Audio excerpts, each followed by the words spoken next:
जय हिंद प्यारे साथियों, स्वागत है आपका आपके अपने ऑनलाइन प्लेटफॉर्म उपाध्याय क्लासेस पर।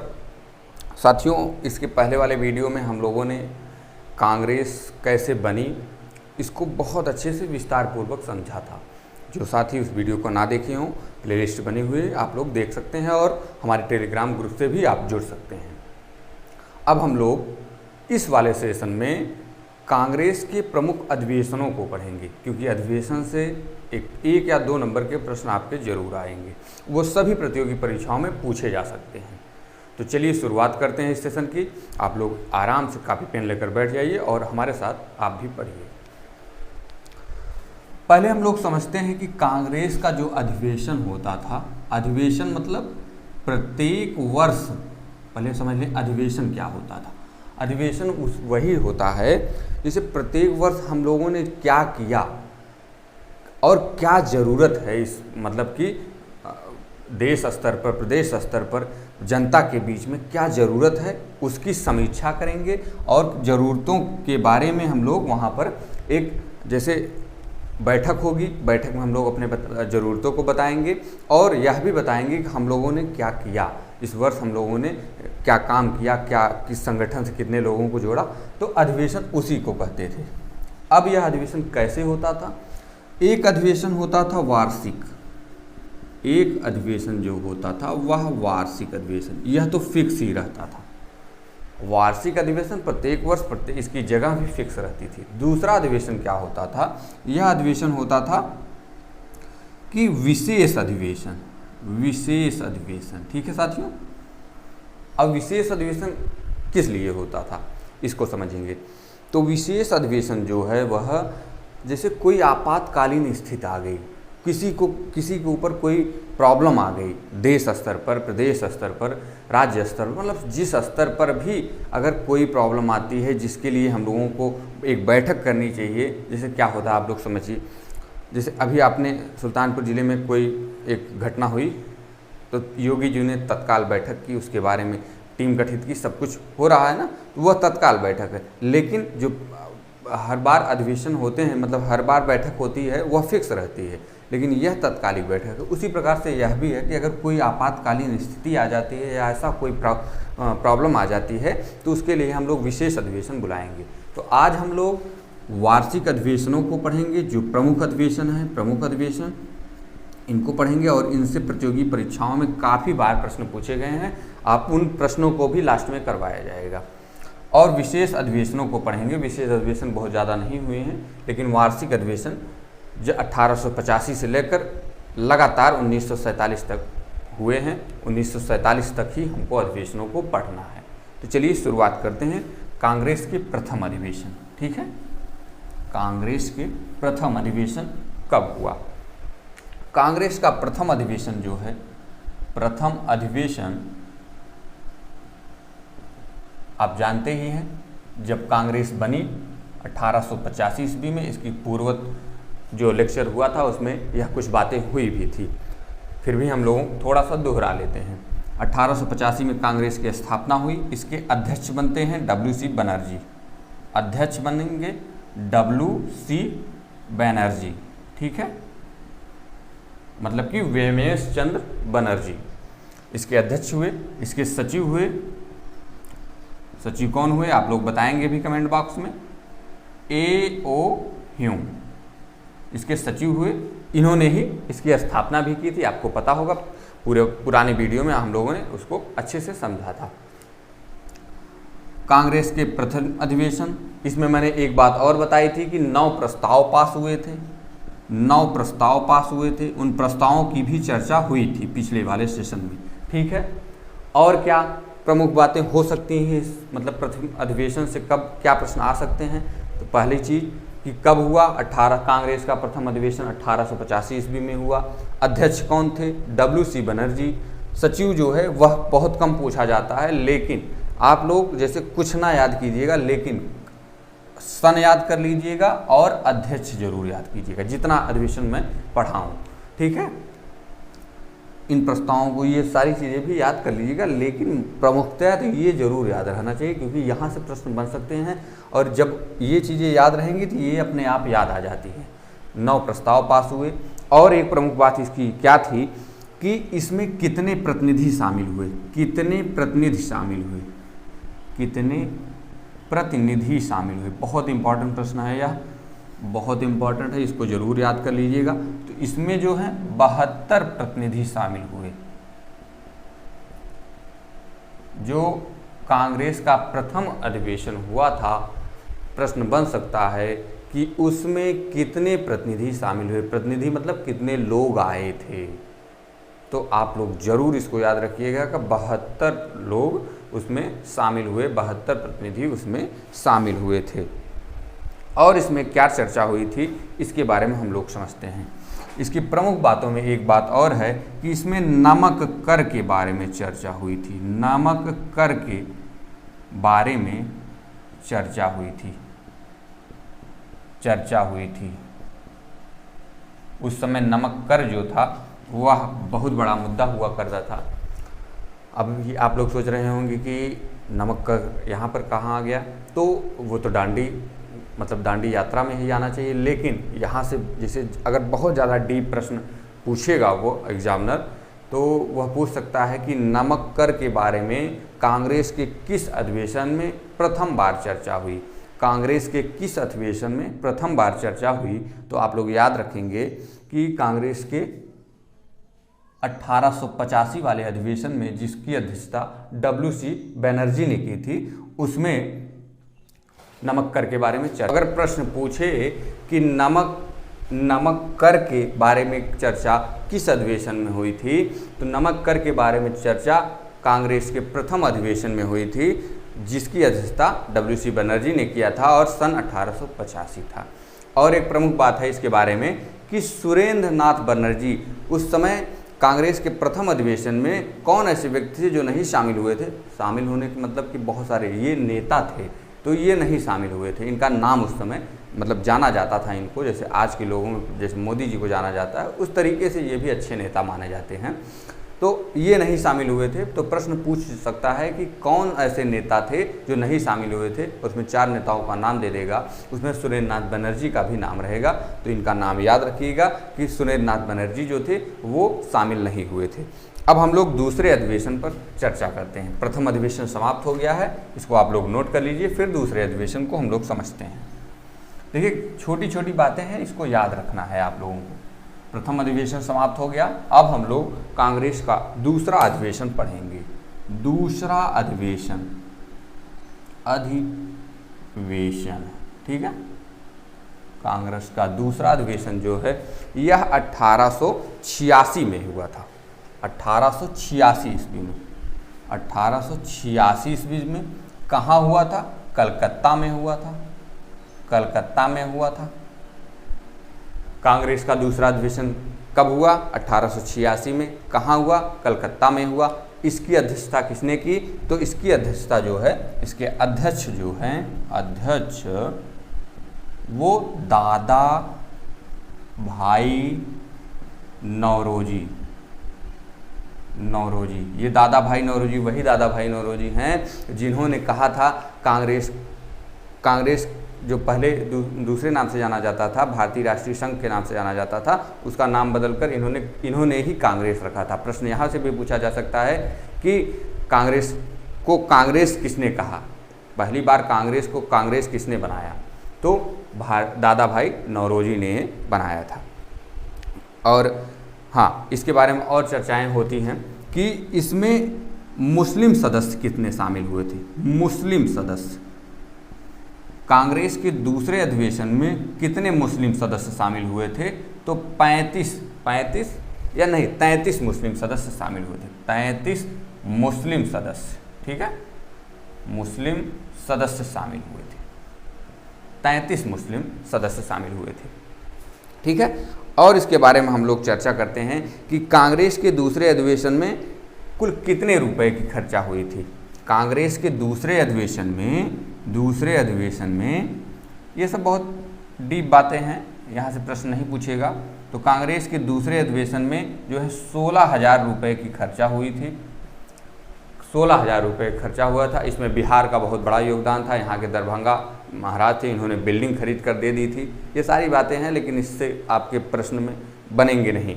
आपका प्रश्न जो है कहाँ से बनेगा कि कांग्रेस का दूसरा अधिवेशन कहाँ हुआ, कलकत्ता में हुआ, कब हुआ, 1886 में हुआ, अध्यक्ष इसके कौन थे, तो दादा भाई नौरोजी थे। और इसके एक प्रमुख बात और आप लोग याद रखिएगा कि इसमें पहली बार मुस्लिम सदस्य शामिल हुए थे। उन मुस्लिम सदस्यों में लगभग 33 मुस्लिम सदस्य शामिल हुए थे।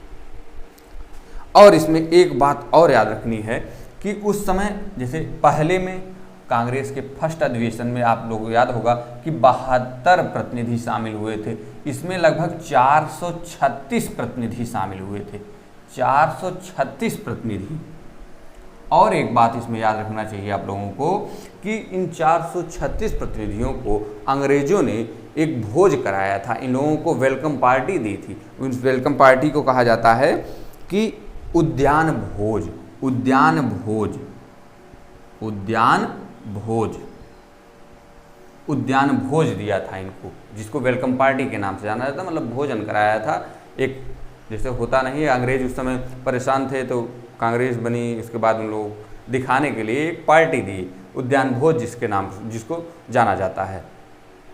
अगर प्रश्न बन जाए कि उद्यान भोज कांग्रेस ने किस अधिवेशन में, कांग्रेस ने किस अधिवेशन में पहली बार भारतीयों को वेलकम पार्टी दी या उद्यान भोज दिया, तो कांग्रेस ने 1886 के अधिवेशन में, जिसकी अध्यक्षता दादा भाई नौरोजी कर रहे थे, उसमें वेलकम पार्टी दी थी। तो ये प्रमुख बातें हैं। अब हम लोग कांग्रेस के तीसरे अधिवेशन को पढ़ेंगे। देखिए, जो इम्पोर्टेंट बातें रहेंगी वही बताऊंगा, बाकी मैंने क्या कहा, अधिवेशन कब हुआ, कहाँ हुआ और उसके अध्यक्ष, इसको याद रखना है। अब तीसरे अधिवेशन को हम लोग समझते हैं, थर्ड अधिवेशन। दूसरा अधिवेशन समाप्त हो गया, पहला अधिवेशन कहाँ हुआ था आप लोग कमेंट बॉक्स में ज़रूर बताएंगे। अब दूसरा अधिवेशन भी हो गया, तीसरा अधिवेशन जो है आपका, तीसरा अधिवेशन जो है 1887 ईस्वी में हुआ था। कहाँ हुआ था, मद्रास में हुआ था। अध्यक्ष कौन थे, अध्यक्ष कौन थे, इसके अध्यक्ष थे, हाँ, इसके अध्यक्ष थे बदरुद्दीन तैयब जी। ठीक है, बदरुद्दीन तैयब जी, बदरुद्दीन तैयब जी, तैयब जी कांग्रेस के पहले मुस्लिम अध्यक्ष, कांग्रेस के पहले मुस्लिम अध्यक्ष। प्रश्न यहाँ से बहुत बार प्रतियोगी परीक्षाओं में पूछा गया है कि कांग्रेस के पहले मुस्लिम अध्यक्ष कौन थे, तो बदरुद्दीन तैयब जी। इम्पॉर्टेंट है, याद रखिएगा। भारत नहीं, ये हो जाएगा कांग्रेस के पहले मुस्लिम अध्यक्ष, पहले मुस्लिम अध्यक्ष कौन है, बदरुद्दीन तैयब जी। कब हुए, 1887। कहाँ हुए, मद्रास में। इसको आप लोग याद रखिएगा। और इसकी तृतीय अधिवेशन के प्रमुख बातों में एक बात और है कि कांग्रेसी बनों का नारा दिया गया अध्यक्षता में, इनकी अध्यक्षता में एक नारा दिया गया जिसकी इम्पोर्टेंट है, यह कांग्रेसी बनों का नारा दिया गया। प्रश्न बनेगा कि कांग्रेसी बनों का नारा किस अधिवेशन में दिया गया, किसकी अध्यक्षता में दिया गया, तो आप लोग कहेंगे कि 1887 के अधिवेशन में, मद्रास अधिवेशन में बदरुद्दीन तैयब की अध्यक्षता में कांग्रेसी बनों का नारा दिया गया। यह प्रमुख बात है। और एक बात यहाँ पर मतलब इन्होंने मीटिंग में की थी कि इन्होंने कहा, आपस में चर्चा की गई कि प्रत्येक भारतवासियों को कांग्रेस में शामिल करो, कांग्रेस से जोड़ो, कांग्रेस से जुड़ना चाहिए। इन्होंने विस्तृत तौर पर, बहुत बृहद तौर पर सोचा कि कांग्रेस जो है पूरे भारतवासियों को कांग्रेस में शामिल होना चाहिए, कांग्रेस से जुड़ना चाहिए, कांग्रेस से अपने व्यथा को बताना चाहिए, कांग्रेस से अपने प्रॉब्लम को शेयर करना चाहिए। ठीक है, तो पहली बार यहाँ पर पूरे भारतवासियों को कांग्रेस में आने का निमंत्रण एक प्रकार से दिया गया, कांग्रेस से जुड़ने का। ये कांग्रेस बहुत बड़ी पार्टी हुआ करती थी। ये वो कांग्रेस नहीं जो आज की कांग्रेस है, ये तो ये लोग बाद में आए। दूसरी इंदिरा गांधी कांग्रेस जो है वो वहाँ से चेंज बदलाव हो गया था। ये गांधी जी वाली कांग्रेस समझिए आप, कांग्रेस गांधी जी वाली नहीं, मतलब एक समझ लीजिए गांधी जी इसकी प्रमुखता से भूमिका निभाते थे। चलिए आगे बढ़ते हैं, इसके बारे में हम लोगों ने देखा। और एक बात इसके बारे में समझ लीजिए कि इसमें इसी समय महादेव गोविंद रानाडे ने सोशल कॉन्फ्रेंस किया था। यह यहाँ से प्रश्न आते नहीं है, लेकिन याद रखिएगा कि महादेव गोविंद रानाडे के नाम जैसे याद रखना हो तो इसी समय सोशल कॉन्फ्रेंस किया था। सोशल कॉन्फ्रेंस हुआ था। किस लिए हुआ था आप समझ लीजिए, क्योंकि इन लोगों को पूरे भारतवासियों को जोड़ना था, तो इसीलिए महादेव गोविंद रानाडे ने सोशल कॉन्फ्रेंस का आयोजन किया जिससे जुड़े लोग, तो यही बातें हुई थी। अब हम लोग चतुर्थ अधिवेशन को पढ़ेंगे। इसकी प्रमुख बात समझ लीजिए फिर से। तृतीय अधिवेशन में 1887 में हुआ, मद्रास में हुआ। अध्यक्षता बदरुद्दीन तैयब जी ने किया था, कांग्रेस के पहले मुस्लिम अध्यक्ष थे, और ये कांग्रेसी बनों का नारा इसी अधिवेशन में दिया गया था। ठीक है, अब हम लोग चतुर्थ अधिवेशन को पढ़ेंगे। ठीक है, चतुर्थ अधिवेशन।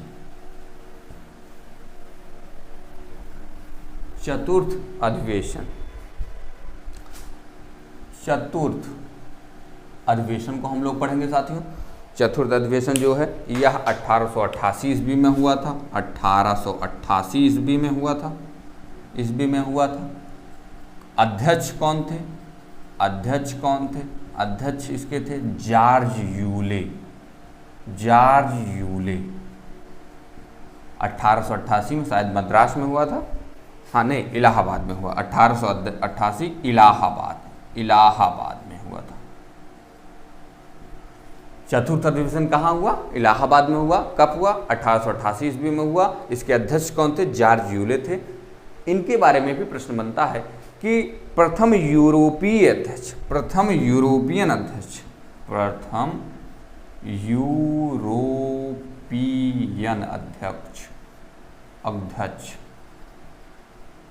मतलब प्रथम विदेशी समझ लीजिए आप लोग, पहली बार जो है वह विदेशी अध्यक्ष बने थे। उस समय की स्थिति क्या थी कि इनको अधिवेशन करने के लिए जगह ही नहीं मिल रही थी कि कहाँ अधिवेशन करें।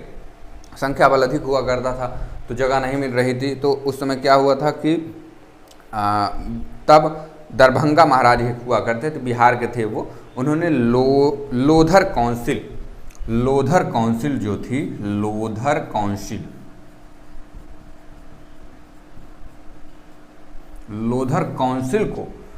काउंसिल को खरीद कर कांग्रेस को दिया था। खरीद कर कांग्रेस को दे दिया। यह इसकी बात प्रमुख था। देखिए सभी अधिवेशनों में मतलब ऐसा नहीं था कि सभी अधिवेशनों में कुछ बहुत स्पेशल कार्य ही हुए थे, कुछ ना कुछ हुआ करते थे, लेकिन इतना नहीं था कि मतलब बस ये था कि अधिवेशन होते थे, उसमें समीक्षा होती थी, उसमें कुछ प्रमुख बातें थी जो आपके हिस्ट्री से रिलेटेड थी। तो ये ना समझिएगा कि इसमें क्या हुआ था, इसमें यही सब हुआ था, जैसे छोटी छोटी बातें हुई थी। और यह हुआ था इसमें कि सर सैयद अहमद खान व बनारस के राजा शिव प्रसाद सितारे हिंद ने विरोध किया था। किसका विरोध किया था? कि इसमें कहा गया, इन लोगों ने मतलब आपस में समझौता किया और कहा कि इसमें कांग्रेस में कोई भी सरकारी कर्मचारी जो है वह शामिल नहीं होगा। इसके लिए प्रतिबंध कर दिया। चूँकि यह अंग्रेज था, मतलब यूरोपी था तो अंग्रेज ही था यूले, इसने एक नियम बना दिया कि कांग्रेस में कोई सरकारी कर्मचारी शामिल नहीं होगा। तो उसका विरोध किया था सर सैयद अहमद खान और बनारस के राजा शिव प्रसाद सितारे हिंद। इसका विरोध किया सर सैयद अहमद खान और बनारस के राजा शिव प्रसाद सितारे हिंद ने इसका विरोध किया था। और इसकी एक प्रमुख बात जो बहुत ज़्यादा इम्पोर्टेंट है, इसको आप लोग जरूर ध्यान से याद रखिएगा कि इसमें लाला लाजपत राय जी ने हिंदी में अपना भाषण दिया था। तो अगर प्रश्न बने कि किस अधिवेशन में लाला लाजपत राय जी ने, किस कांग्रेस अधिवेशन में लाला लाजपत राय जी ने हिंदी में भाषण दिया था, तो कांग्रेस के चौथे अधिवेशन में, जिसकी अध्यक्षता जॉर्ज यूले ने की थी, जो कि 1888 ईस्वी में हुआ था, इलाहाबाद में हुआ था, जिसमें सरकारी कर्मचारियों को इसमें शामिल होने के लिए, कांग्रेस में शामिल होने का विरोध किया गया था, मतलब शामिल नहीं किया जाना के लिए अध्यक्षता में उनके कहा गया था। ये सारी बातें हुई थी। तो अब हम लोग, ये चौथा अधिवेशन है, इसको नोट कर लीजिए। फिर हम लोग पाँचवें अधिवेशन की तरफ बढ़ते हैं। पाँचवा अधिवेशन आप लोग नोट करते होंगे साथ साथ। पाँचवा अधिवेशन देखिए, 4, 5, 7 अधिवेशन शुरुआत के इम्पॉर्टेंट थे, फिर छोटे छोटे बीच में अधिवेशन, कुछ प्रमुख अधिवेशन, कुछ वार्षिक अधिवेशन और कुछ विशेष अधिवेशनों को हम लोग पढ़ेंगे। जैसे अब देखिए, ये चौथा हो गया, पाँचवा अधिवेशन, ये सब लगातार चल रहे हैं। 1888 पाँचवा अधिवेशन हो गया। पाँचवा अधिवेशन 1889 ईस्वी। अध्यक्ष कौन? विलियम वेडनवर्ड, इसका नाम ही देखिए अलग है, विलियम वेडनबर्न नहीं, सॉरी, सालों का ऐसा नाम ही था, बर्न, विलियम वेडनबर्न। इसके बारे में कहा जाता है कि इसने एओ ह्यूम की जीवनी लिखी थी। जीवनी मतलब उनके बारे में किताब लिखी थी, कि उनके बारे में विशेष पूरा चर्चा की थी। यह दूसरा यूरोपीय अध्यक्ष था।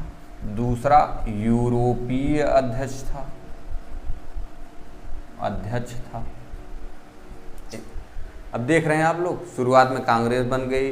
कांग्रेस किस लिए बनी? अंग्रेज वाले बड़े कमीने थे, वो लोग अपने चक्कर में, सॉरी गलत भाषा का प्रयोग नहीं, लेकिन वो लोग अपने चक्कर में बनाए थे। उसके बाद देखिए 2-3 बार के बाद देखिए अपने अध्यक्ष भी वो लोग रखने लगे थे।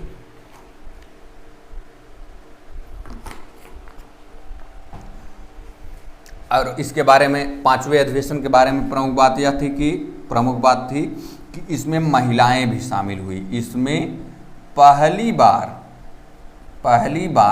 महिलाएं शामिल हुई। तो अगर प्रश्न बन जाए कि कांग्रेस के किस अधिवेशन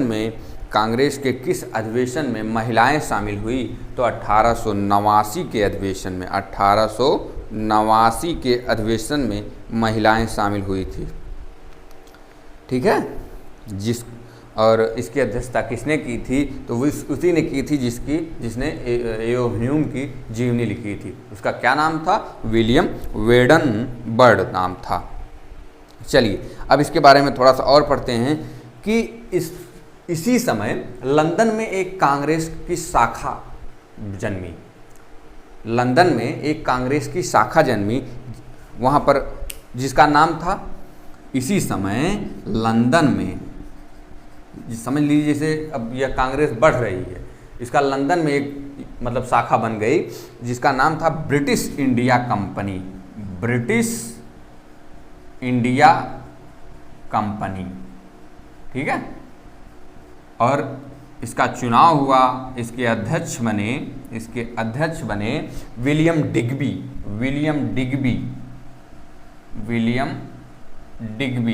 देखिए नोट कर लीजिए, हाल बहुत इंपॉर्टेंट है, ये चीज़ें नहीं है लेकिन यह तो है ही। तो विलियम डिग्बी इसके अध्यक्ष बने। इसको एक पत्रिका थी इंडिया, उसी पत्रिका में यह छपा था। तो इसके बारे में आप लोग यह ध्यान रखिएगा। फिर हम लोग आगे बढ़ते हैं। अब जैसे आप लोगों के मन में यह भी प्रश्न आ रहा हो कि महिलाएं शामिल हुई, तो कौन कौन सी महिलाएं शामिल हुई थी? तो कुछ प्रमुख महिलाओं को आप देख लीजिए। जैसे सरला कुमारी देवी थी, जानकी नाथ घोषाल थी, पंडिता रमाबाई का नाम आपने सुना होगा, तो आप लोग को रिलेट कर सकते हैं कि पंडिता रमाबाई, अगर प्रश्न पूछे कि पंडिता रमाबाई कांग्रेस के किस अधिवेशन में शामिल हुई थी, तो कांग्रेस के 1889 वाले अधिवेशन में, जिसकी अध्यक्षता विलियम वेडनबर्न ने की थी। ठीक है, अब हम लोग इसके आगे बढ़ते हैं और कांग्रेस के अगले अधिवेशन को पढ़ते हैं। कांग्रेस के अगले अधिवेशन को पढ़ेंगे। इसकी प्रमुख बात आप लोग नोट कर लीजिए। 5वां अधिवेशन था, 89 में हुआ था। इसमें पहली बार महिलाएं शामिल हुई थी। तो ये प्रमुख बातें जो थी मैंने आपके सामने बताई। अब कांग्रेस के अगले अधिवेशन को देखिए। अब जो है अभी तक जो लगातार हुए उनको मैंने बताया। कांग्रेस का अगला अधिवेशन, नेक्स्ट अधिवेशन जो था 1892 का अधिवेशन, 92 का अधिवेशन, 89 के बाद हम सीधा 92 पहुँच गए। क्यों पहुँचे? क्योंकि आप लोग देख रहे होंगे कि बीच में जो भी अधिवेशन हर साल होते थे, लेकिन अधिवेशनों में कुछ ऐसी बात नहीं थी, जैसे नॉर्मल टाइप के अधिवेशन होने लगे। लेकिन फिर क्या हुआ कि 1892 का अधिवेशन था, 1892 का अधिवेशन जो था यह फिर से जाकर इलाहाबाद में हुआ। इसकी अध्यक्षता जो है फिर से जाकर WC बनर्जी को मिली इसकी अध्यक्षता। यह जो अधिवेशन था बीच में जो है वह लंदन में होने लगा था। अधिवेशन सारे लंदन में होने लगे थे 1889 के बाद। यह भी अधिवेशन लंदन में ही होना था। यह अधिवेशन लंदन में ही होना था, लेकिन इलाहाबाद में हुआ। लंदन में कराने का प्रस्ताव रखा था, लेकिन ब्रिटेन में चुनाव होने के कारण, ब्रिटेन में उस समय चुनाव था, लंदन में चुनाव था, इसीलिए इसको इलाहाबाद में कराया गया। बस इसके बारे में यही जानकारी है। 1892 के अधिवेशन, इसकी अध्यक्षता को याद रखिएगा। इसके अध्यक्ष जो हैं वह कौन थे? तो इसके अध्यक्ष WC बनर्जी फिर से बने। ठीक है, अब हम लोग इसके आगे पढ़ते हैं। 92 के बाद 1896 का अधिवेशन, 1896 का अधिवेशन। ठीक है, 1896 का अधिवेशन जो है यह कहाँ हुआ? कलकत्ता में हुआ। अध्यक्ष कौन थे? इसके अध्यक्ष जो थे वह रहीमतुल्ला सयानी। कौन थे? रहीमतुल्ला सयानी। यह कौन थे? पहले मुस्लिम अध्यक्ष कौन? बदरुद्दीन तैयब जी। दूसरे मुस्लिम अध्यक्ष यह थे। यह दूसरे मुस्लिम अध्यक्ष थे। दूसरे मुस्लिम अध्यक्ष, जैसे पहले को सभी लोग याद रखते हैं, लेकिन आप दूसरे को भी याद रखिए। दूसरे मुस्लिम अध्यक्ष, कांग्रेस के दूसरे मुस्लिम अध्यक्ष कौन? तो रहीमतुल्ला सयानी जी थी। पहली बार इसी अधिवेशन में वंदे मातरम गीत गाया गया था। 1896 के अधिवेशन में, 1896 के अधिवेशन में पहली बार वंदे मातरम गीत गाया गया था। वंदे मातरम गीत गाया गया था। अब आप लोग याद रखेंगे वंदे मातरम गीत का अगर मतलब यहाँ पर बात होती है, चर्चा होती है, तो इसकी रचना किसने की थी? इसकी रचना जो है बंकिम चंद्र चटर्जी जी ने की थी। इसकी रचना बंकिम चंद्र चटर्जी जी ने की थी। ठीक है, इसकी रचना किसने की? बंकिम चंद्र चटर्जी जी ने की थी। अब इसी अधिवेशन में 1896 के अधिवेशन में एक चर्चा हुई थी धन का बहिर्गमन का सिद्धांत। बस आप लोग सिर्फ नाम याद रखिएगा कि किस अधिवेशन में धन के बहिर्गमन सिद्धांत का, मतलब धन का बहिर्गमन सिद्धांत किस अधिवेशन में पारित हुआ? धन का बहिर्गमन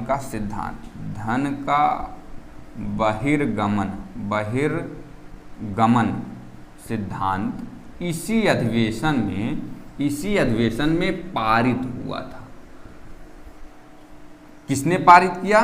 तो दादा भाई नौरोजी ने।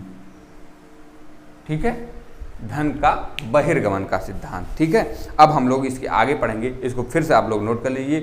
प्रमुख बातें क्या थी? 1896 का जो अधिवेशन था वह कलकत्ता में हुआ था। इसकी अध्यक्षता रहीमतुल्ला सयानी ने की थी, जो कि दूसरे मुस्लिम अध्यक्ष थे। उसके बाद 1896 के अधिवेशन में पहली बार वंदे मातरम गीत गाया गया था, जिसकी रचना बंकिम चंद्र चटर्जी जी ने की थी। और इसी अधिवेशन में धन के बहिर्गमन का सिद्धांत दादा भाई नौरोजी जी ने पास किया था। नहीं, दादा भाई नौरोजी का था यार, धन का बहिर्गमन का सिद्धांत दादा भाई नौरोजी का था। पास तो रहीमतुल्ला जो अध्यक्ष रहेगा वही करेगा, सॉरी। तो आप लोग इसको नोट कर लीजिए। फिर हम लोग आगे बढ़ते हैं 1901 का अधिवेशन अब हम लोग देखेंगे।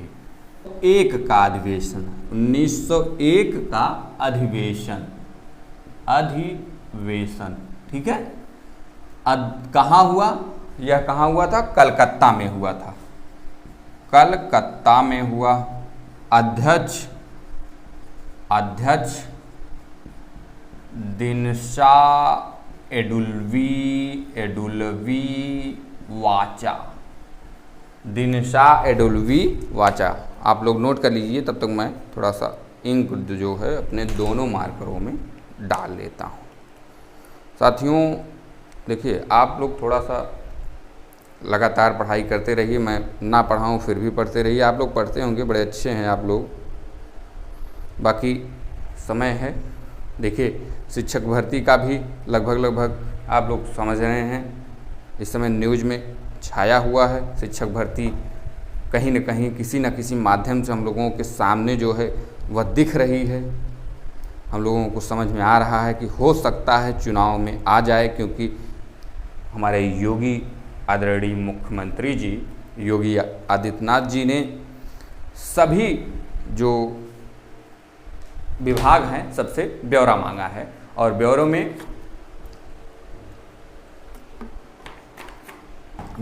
कहीं ना कहीं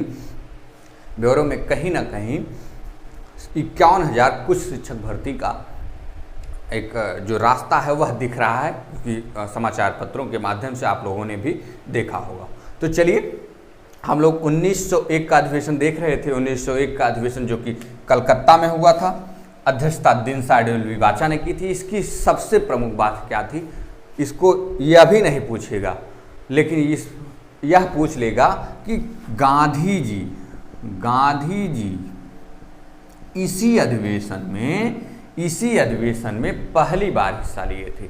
अगर प्रश्न पूछ ले कि गांधी जी ने किस अधिवेशन में, कांग्रेस के किस अधिवेशन में पहली बार हिस्सा लिया, तो कांग्रेस के 1901 वाले अधिवेशन में, जिसकी अध्यक्षता दिनशा एडुल्वी वाचा ने किया था, और जो कि आपका कलकत्ता में हुआ था, तो उसमें भाग लिया था पहली बार। इसको आप लोग याद रखिएगा। और 1901 में ही कांग्रेस में धीरे धीरे मतभेद भी शुरू हो गया था। तो यहाँ प्रमुख बातें थी जो याद रखने योग्य हैं। अब हम लोग आगे बढ़ेंगे और 1901 के बाद 1905 का अधिवेशन पढ़ेंगे। 1905 का अधिवेशन, बीच में जो अधिवेशन मैं छोड़ रहा हूँ वो आपके लिए परीक्षा के दृष्टिकोण से बिल्कुल भी इम्पॉर्टेंट नहीं है, ठीक है, बिल्कुल भी इम्पॉर्टेंट नहीं है। तो यह कहाँ हुआ था? बनारस में हुआ था। बनारस में इम्पॉर्टेंट है क्योंकि मोदी जी की इस समय उनका कार्यक्षेत्र है, मोदी जी यहाँ के सांसद हैं बनारस के, आप लोग इससे भी याद करिएगा। तो बनारस में हुआ था। इसके जो अध्यक्ष थे गोपाल कृष्ण गोखले।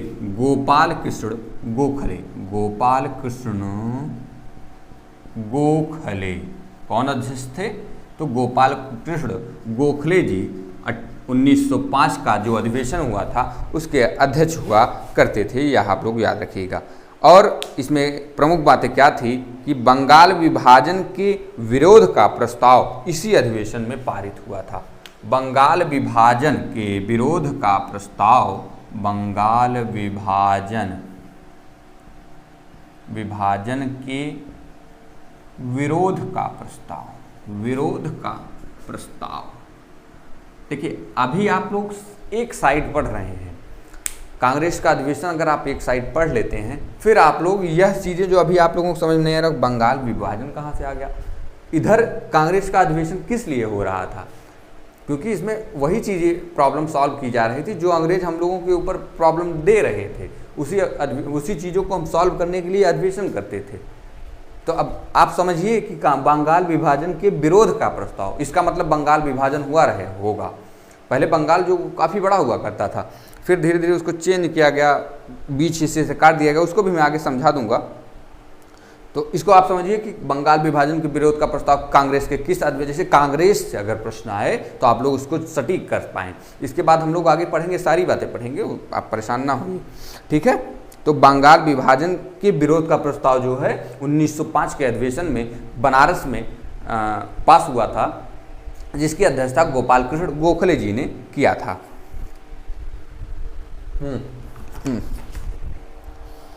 सॉरी साथियों। और इसी अधिवेशन में गोखले ने ऑस्ट्रेलिया व कनाडा के तर्ज पर पहली बार स्वशासन की मांग की थी। ऑस्ट्रेलिया व कनाडा के तर्ज पर पहली बार स्वशासन की मांग गोपाल कृष्ण गोखले ने किस अधिवेशन में की थी? तो 1905 के अधिवेशन में की थी। बस इसके बारे में यही प्रमुख बातें हैं। इसके बाद हम लोग 1906 का अधिवेशन देखेंगे। 1906 का अधिवेशन, 1906 का अधिवेशन, ठीक है। 1906 का अधिवेशन, जो कि 1906 का अधिवेशन, स्थान कलकत्ता, अध्यक्षता दादा भाई नौरोजी। दादा भाई नौरोजी जो थे 2-3 बार अध्यक्षता किए थे। दादा भाई नौरोजी पहली बार आप समझ गए 86 में किया था, 86 में या 87 में शायद, अभी मैंने जो पढ़ाया। हाँ, तो दादा भाई नौरोजी ने किया था। हाँ, 1886 में किया, उसके बाद 1906 में किया, 1893 में भी इन्होंने अध्यक्षता की थी। 1893 में अध्यक्ष हुए थे। 3 बार इन्होंने अध्यक्षता की थी। दादा भाई, अगर प्रश्न बने कि दादा भाई नौरोजी ने कितनी बार कांग्रेस की अध्यक्षता की, तो 3 बार की। कब कब की? तो 1886, 1893, 1906, ठीक है। अध्यक्ष पद पर विवाद हुआ करता था, ठीक है, बहुत अच्छी बात है, समझिए। यहाँ पर जो है, जब दादा भाई नौरोजी ने अध्यक्षता की तो यहाँ पर अध्यक्ष पद के लिए विवाद हो गया। धीरे धीरे संख्या बल बढ़ रहा था, कांग्रेस बड़ी हो रही थी। तो वही है कि जैसे आजकल हो रहा है राजनीति में, वही हाल उसमें भी होने लगा, राजनीतिकरण हुआ ही था। तो वहाँ पर अध्यक्ष पद के लिए विवाद हो गया। एक पक्ष था जो रास बिहारी बोस को अध्यक्ष बनाना चाहती थी। दूसरा पक्ष था जो बाल गंगाधर तिलक को अध्यक्ष बनाना चाहती थी। विवाद को भूपेंद्र नाथ बसु ने सुलझाया। विवाद जो हुआ, विवाद हो गया, विवाद 2 पक्ष बट गए। एक रास बिहारी बोस वाले थे जो इनको अध्यक्ष बनाना चाहते थे।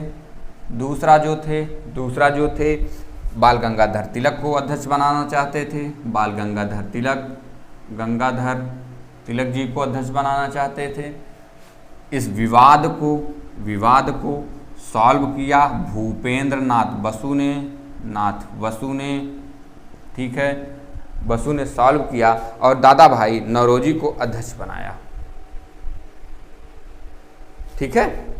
भूपेंद्र नाथ बसु ने कहा न तू बनबा न तू बनबा, न तो उनकर बात सुन जाए न तो हार बात सुन जाए, अब हम बनाओ थे। ये बड़े थे ये भूपेंद्र नाथ बसु जी। ये विवाद को इन्होंने सुलझाया और इन्होंने कहा कि दादा भाई नौरोजी अध्यक्षता करेंगे। और जैसे अब तक जो था वह अध्यक्ष मनोनीत हो जाता था। अध्यक्ष जो है, इसके लिए भी मैंने क्राइटेरिया जो था अध्यक्ष बनने के लिए जो क्राइटेरिया था उसको मैंने बताया था, जो पहला वीडियो मेरा आया था। उसमें कुछ लिमिटेशन थी कि जैसे वहाँ का स्थायी निवासी जो रहेगा वह नहीं बनेगा, ये सब सारी बातें थी। उसको मैंने इसके पहले वाले वीडियो में बताया भी है। तो चलिए, तो भूपेंद्र नाथ बसु ने इसी समय कहा कि देखिए अब हो गया है मामला लड़ाई झगड़े का। कुछ लोग, यह स्थिति जो अभी 2 लोगों के ऊपर है, जैसे भूपेंद्र नाथ बसु, रास बिहारी बोस और बाल गंगाधर तिलक, जो जिनके लिए इनके समर्थक जो झगड़ा कर रहे हैं, कल को और लोग बढ़ेंगे। तो अब जो है वह मनोनीत नहीं होंगे, अब मतगणना होगी। इसके लिए इन्होंने कहा अब भैया मतगणना होए, अब चुनाव होए और जे अध्यक्ष बने, आराम से उसका बात हो जाए। अब इस अधिवेशन के बारे में कुछ प्रमुख बातें हैं जो आप लोग ध्यान से सिर्फ और सिर्फ सुन लीजिए या नोट करना चाहें नोट कर लीजिए। इस अधिवेशन में 4 प्रस्ताव पास हुए थे। पहला प्रस्ताव स्वदेशी आंदोलन का प्रस्ताव किस अधिवेशन में पास हुआ? तो 1906 का अधिवेशन, स्वदेशी आंदोलन का प्रस्ताव। दूसरा बहिष्कार आंदोलन का प्रस्ताव। तीसरा स्वराज आंदोलन का प्रस्ताव, पहली बार स्वराज पारित हुआ था मतलब। चौथा राष्ट्रीय शिक्षा का प्रस्ताव। अपने यूपी टेट वाले, अपने सुपर टेट वाले साथी भी यह चीज़ अगर पढ़ रहे हो तो वह भी ध्यान दें कि राष्ट्रीय शिक्षा का प्रस्ताव किस अधिवेशन में पास हुआ, कांग्रेस के किस अधिवेशन में, तो 1906 के अधिवेशन में राष्ट्रीय शिक्षा का प्रस्ताव पास हुआ था।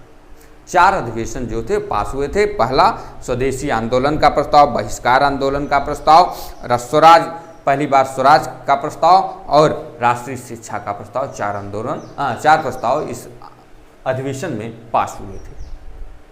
ये सारे जो प्रस्ताव थे वही बंगाल वाला मामला था। उसको जब मैं दूसरा बंगाल विभाजन पढ़ाऊंगा तो मैं आपको बताऊंगा, ठीक है। बंग भंग जब हम लोग पढ़ेंगे तो इस अधिवेशन में यही बातें हुई थी। और क्या बातें हुई थी? स्वराज शब्द का सबसे पहले प्रयोग किसने किया? प्रश्न पूछा जा सकता है कि स्वराज शब्द का सबसे पहले प्रयोग किसने किया? तो स्वामी दयानंद सरस्वती जी ने स्वराज शब्द का प्रयोग सबसे पहले किया था, ठीक है। और अगर प्रश्न पूछ ले कि स्वराज का प्रयोग लिखित तौर पर कहाँ पर सबसे पहली बार मिलता है, तो संजीवनी पत्रिका में, संजीवनी पत्रिका में लिखित तौर पर स्वराज की मांग की गई थी, स्वराज राष्ट्रीय आंदोलन की मांग की गई थी, ठीक है। तो ये सारी बातें थी। अब हम लोग 1906 के अधिवेशन को पढ़ने के बाद 1907 का जो अधिवेशन था उसको हम लोग कवर करेंगे। 1907 का अधिवेशन, ठीक है, कहाँ पर हुआ था? स्थान आपका परिवर्तित हो गया, सूरत हो गया, स्थान सूरत हो गया, ठीक है। दादा भाई नौरोजी अध्यक्षता समाप्त हो गई, ठीक है, ठीक है। अब इसकी अध्यक्षता जो है वह रास बिहारी घोष, डॉक्टर रास बिहारी घोष, इसकी अध्यक्षता डॉक्टर रास बिहारी घोष ने की। और इसमें पहली बार जो है उपाध्यक्ष पद पर, पहला उपाध्यक्ष मतलब बने थे वो थे फिरोज शाह मेहता जी, फिरोज शाह मेहता जी, ठीक है, पहले उपाध्यक्ष, क्योंकि ये जेल में हुआ करते थे उस समय। डॉक्टर रास बिहारी घोष जो है वह जेल से चुनाव लड़े थे, तब चुनाव लड़ने वाली प्रक्रिया हो गई थी। मैंने बताया भी इसके पहले ही, भूपेन्द्र नाथ बसु ने कहा कि अब चुनाव होगा, तो चुनाव हुआ जिसमें डॉक्टर रास बिहारी घोष अध्यक्ष पद के लिए जीते और इसी समय उपाध्यक्ष बने। जैसे अध्यक्ष जब नहीं रहता है, चुनाव होता, जैसे हमारे पिताजी भी उपाध्यक्ष चुनाव हुआ था तो हुए थे, तो जब अध्यक्ष नहीं रहते तो उनके ऊपर कार्यभार हो जाता है। तो वही चीज़ें हैं, अध्यक्ष जेल में थे तो उपाध्यक्ष पहली बार बने। कौन बना? फिरोज शाह मेहता। यह इंपॉर्टेंट है, इसको ध्यान रखिएगा। पहली बार कांग्रेस में उपाध्यक्ष कौन बना? तो फिरोज शाह मेहता जी बने। किस अधिवेशन में बने? 1907 के अधिवेशन में बने। किसकी अध्यक्षता में बने? तो डॉक्टर रास बिहारी घोष की अध्यक्षता में बने। और इसी अधिवेशन में कांग्रेस का विभाजन हुआ था। बहुत इंपॉर्टेंट बात है साथियों, कांग्रेस का प्रथम विभाजन, कांग्रेस जो है प्रथम विभाजन, फर्स्ट बार यह विभाजन हुआ। कैसे हुआ? एक जो थे नरम दल था, एक नरम दल, एक गरम दल। उसमें क्या हुआ था? जब 1906 जो 5 का अधिवेशन हुआ था साथियों, हाँ 1906 का अधिवेशन जब हुआ था, जब वो दोनों रास बिहारी बोस और जैसे बाल गंगाधर तिलक वाला जो मामला हुआ था, तो क्या हुआ, पीछे से जो नरम दल वाले नेता जो थे वो आगे बैठे थे, गरम दल वाले जो थे वो पीछे बैठे हुए थे। तो वो लोग चिल्ला रहे थे अपना, उसी में क्या हुआ कि एक लोग चप्पल उठा के फेंक दिए। ऐसा जो किताबें हैं उसमें लिखा भी गया है। तो आगे जो नेता लोग बैठे हुए थे जो अध्यक्षता कर रहे थे, दादा भाई नौरोजी ने, उन्होंने कहा कि अब जो है जितने पीछे गरम दल के नेता जो थे उनको सबको निष्कासित कर दिया था। 7 साल के निष्कासित किया था। कांग्रेस के सभी उग्र राष्ट्रवादी नेताओं को, जितने गरम दल वाले नेता थे सबको निष्कासित कर दिया था। तो वहीं से ये बट गया था, एक तरफ गरम दल बन गया, एक तरफ नरम दल बन गया, ठीक है। अब हम लोग जैसे अगर प्रश्न यहाँ से पूछता भी है, कई बार प्रतियोगी परीक्षाओं में पूछा भी गया है कि कांग्रेस का पहला विभाजन किस अधिवेशन में हुआ, तो किस अधिवेशन के बाद हुआ, यह भी पूछ सकता है। तो किस अधिवेशन में? 1907 के अधिवेशन में, ठीक है। अब हम लोग 1911 का अधिवेशन पढ़ेंगे। 1911 का अधिवेशन, आशा है आप लोग अच्छे से पढ़ रहे होंगे, अच्छे से समझ में भी आ रहा होगा। 1911 का अधिवेशन, 1911 का अधिवेशन, अध्यक्ष जो थे विशभ नारायण, पंडित जी का नाम आ गया, धर, ठीक है, विशभ नारायण धर थे। कहाँ पर हुआ? कलकत्ता में हुआ। 1911 का अधिवेशन की अध्यक्षता किसने की? विशभ नारायण धर ने की। और इस अधिवेशन, प्रमुख बात जो थी, इस अधिवेशन में पहली बार जन गण मन गीत पहली बार इसी अधिवेशन में गाया गया था। अगर प्रश्न बने, बहुत इंपॉर्टेंट है, यहाँ से कई बार प्रतियोगी परीक्षाओं में मोस्ट इंपॉर्टेंट, इसको लगा लीजिए। जन गण मन पहली बार किस अधिवेशन में गाया गया? तो इसी अधिवेशन में, 1911 के अधिवेशन में गाया गया। 27 दिसंबर 1911 को गाया गया। यह डेट भी याद रखिए आप लोग, 27 दिसंबर 1911 को गाया गया। 1911 को जनगण मन किस अधिवेशन में गाया गया? तो 1911 के अधिवेशन में, जिसकी अध्यक्षता विशभ नारायण धर कर रहे थे, जो कलकत्ता में आयोजित हो रहा था, वहीं पर जनगण मन गाया गया था। ठीक है। अब हम लोग 1912 का अधिवेशन पढ़ेंगे। ठीक है, इसके बारे में बस यही एक प्रमुख बातें जो थी, यही इंपॉर्टेंट बात थी जनगण मन वाली। यह प्रतियोगी परीक्षा आप प्रीवियस ईयर पर प्रश्न उठाकर देख सकते हैं, उसमें पूछा गया। 1912 का अधिवेशन हम लोग देखेंगे। ठीक है, 12 का अधिवेशन, ये जल्दी जल्दी पढ़ा नहीं रहा हूं मैं, जो प्रमुख बातें हैं वही बता रहा हूं। 12 का अधिवेशन जो है बांकीपुर पटना में हुआ। बांकीपुर पटना में आयोजित हुआ था। ठीक है, बांकीपुर पटना में हुआ था। R.N. मुधोलकर, अरे सॉरी यह कहाँ हुआ? बांकीपुर पटना में। अध्यक्ष जो थे R.N. मुधोलकर। ठीक है, 1912 का अधिवेशन कहाँ? पटना में आयोजित हुआ, बांकीपुर पटना में। कहाँ, कौन इसके अध्यक्ष हुए? R.N. मुधोलकर हुए। अगर प्रश्न यहाँ से बन सकता है, जैसे बिहार के साथियों, जहाँ बिहार में बन सकता है मुख्यतः, लेकिन समझ लीजिए कि बिहार में पहली बार यह आयोजन हुआ था। बिहार में पहला ऐसा अधिवेशन था। बिहार में 3 अधिवेशन हुए थे। पहला अधिवेशन यह हुआ था 1912 का, दूसरा अधिवेशन हुआ था 1922 का, गया में हुआ था। तीसरा अधिवेशन हुआ था 1940 में, रामगढ़ में हुआ था, जिस समय मौलाना अब्दुल कलाम, आगे हम लोग पढ़ेंगे। तो 1916 का अधिवेशन, अगला अधिवेशन में हम लोग 1916 का अधिवेशन, स्थान आपका लखनऊ, अरे यही लखनऊ जो राजधानी है उत्तर प्रदेश की, लखनऊ। अध्यक्ष कौन? अध्यक्ष अंबिका चरण मजूमदार। अंबिका चरण मजूमदार या मजूमदार, इनका दो नाम ऐसे मतलब बोला जाता है, मजूमदार या मजूमदार। ठीक है, अंबिका चरण मजूमदार। इसमें क्या हुआ था?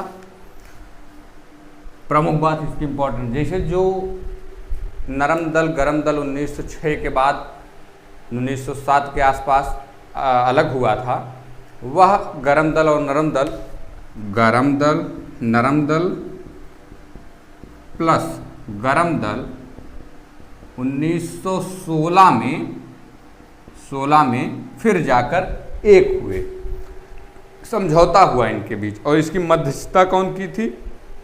मध्यस्थता जो है मतलब किनके नेतृत्व में यह एक हुए थे?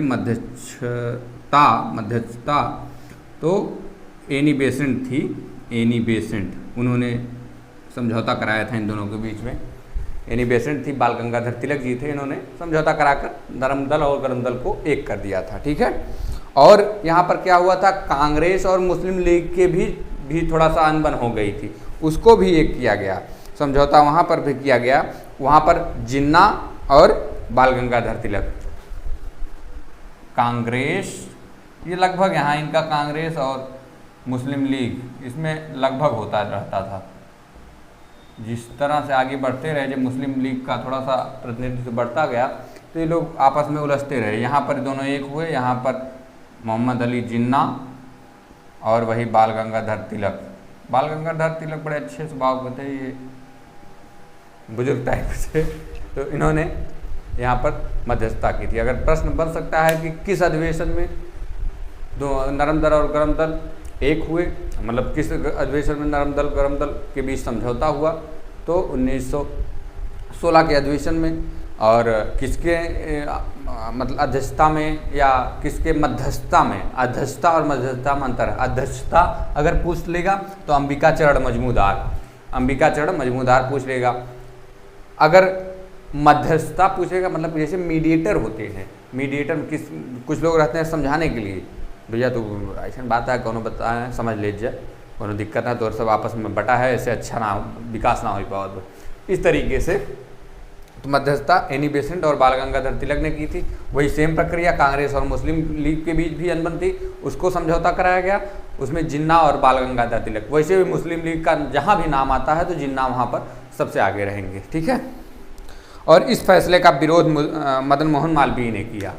इसका विरोध MM मालवीय ने किया।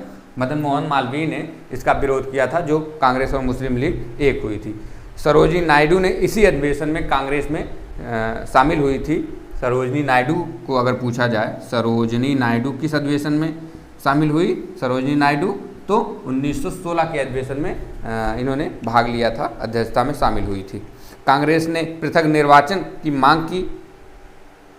जो मुस्लिम लीग थी या पृथक निर्वाचन की मांग यहाँ पर कर चुकी थी। लगातार इनका एक के सिस्टम था, मुस्लिम लीग का एक के काम था, अपना ये सोचते थे कि हम अलग हो जाएं, हमारा अलग निर्वाचन हो, हमारा सबसे ज़्यादा योगदान हो। मतलब शुरुआत से लेकर मुस्लिम लीग का यही एक काम था, तो बहुत ज़्यादा इम्पोर्टेंट नहीं। मुस्लिम लीग की मांग की, स्वीकार कर लिया गया था। वहाँ पर स्वराज मेरा जन्मसिद्ध अधिकार है, इसी में नारा दिया गया था। बाल गंगाधर तिलक ने कहा था स्वराज मेरा जन्मसिद्ध अधिकार है। किस अधिवेशन में कहा गया? तो 1916 के अधिवेशन में, जो लखनऊ में हुआ था, अंबिका चरण मजूमदार के नेतृत्व में। किसने कहा था? बाल गंगाधर तिलक ने कहा था। अब इसके बाद हम लोग 1917 का अधिवेशन देख लेते हैं। 1917 का अधिवेशन, ठीक है, नोट करते जाइए आप लोग साथियों। जैसे अगर छूट जाया करे साथ में तो आप लोग बाद में उसको नोट कर लेंगे पीछे आगे करके, ठीक है। 1917 का अधिवेशन, 1917 का अधिवेशन जो है कहाँ पर हुआ? कलकत्ता में हुआ। कलकत्ता में हुआ। अध्यक्ष कौन थी? अध्यक्ष एनी बेसेंट जी थी। बेसेंट पहली कांग्रेस की पहली महिला अध्यक्ष, प्रथम महिला अध्यक्ष, प्रथम भारतीय महिला अध्यक्ष नहीं, प्रथम महिला अध्यक्ष। ये चूँकि ये विदेशी थी एनी बेसेंट जी, ठीक है। प्रथम यूरोपीय, इसको कह सकते हैं प्रथम महिला अध्यक्ष, प्रथम महिला अध्यक्ष। तीन प्रकार से बन सकता है, महिला अध्यक्ष, प्रथम यूरोपीय अध्यक्ष, प्रथम यूरोपीय महिला अध्यक्ष, और क्या बन सकता है? प्रथम विदेशी महिला अध्यक्ष।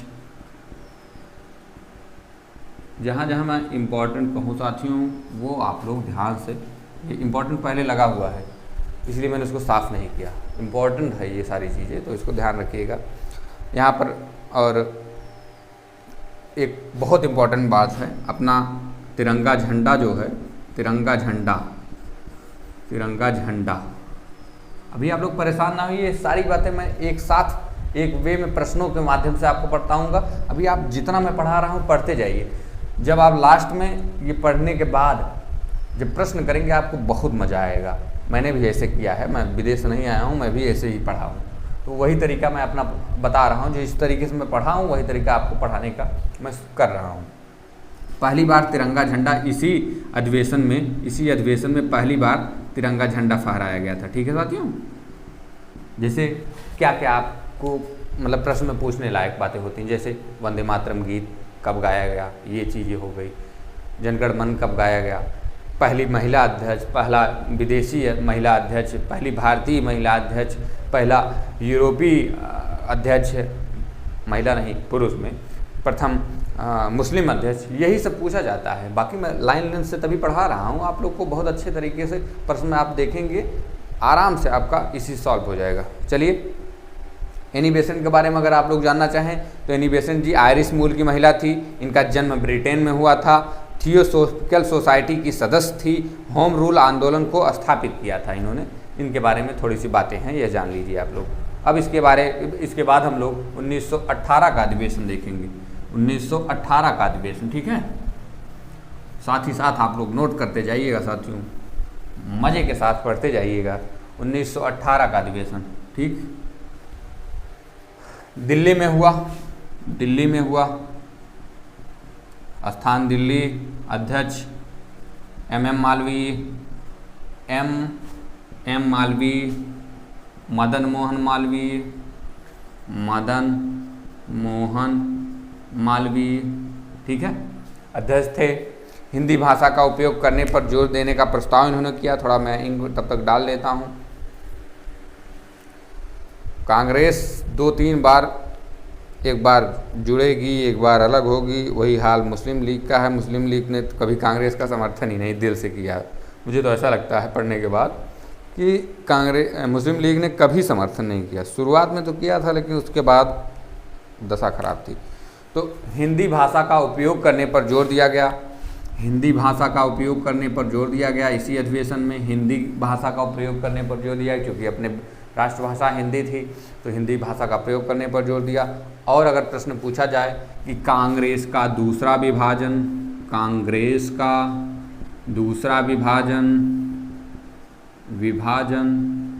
इसी अधिवेशन में हो गया। दूसरी बार कांग्रेस अलग, पहली बार 1907 में अलग, 16 में एक, 18 में अलग, 2 साल बाद फिर अलग हो गए, एक हो गए। यहाँ देखिए, यहाँ इसको माइनस कर लीजिए, इसको प्लस कर लीजिए, फिर इसको माइनस कर लीजिए, अभी फिर प्लस होंगे, परेशान ना होइए। 18 का अधिवेशन समाप्त हो गया। 19 को अधिवेशन देख लेते हैं हम लोग। 1919 का अधिवेशन। स्थान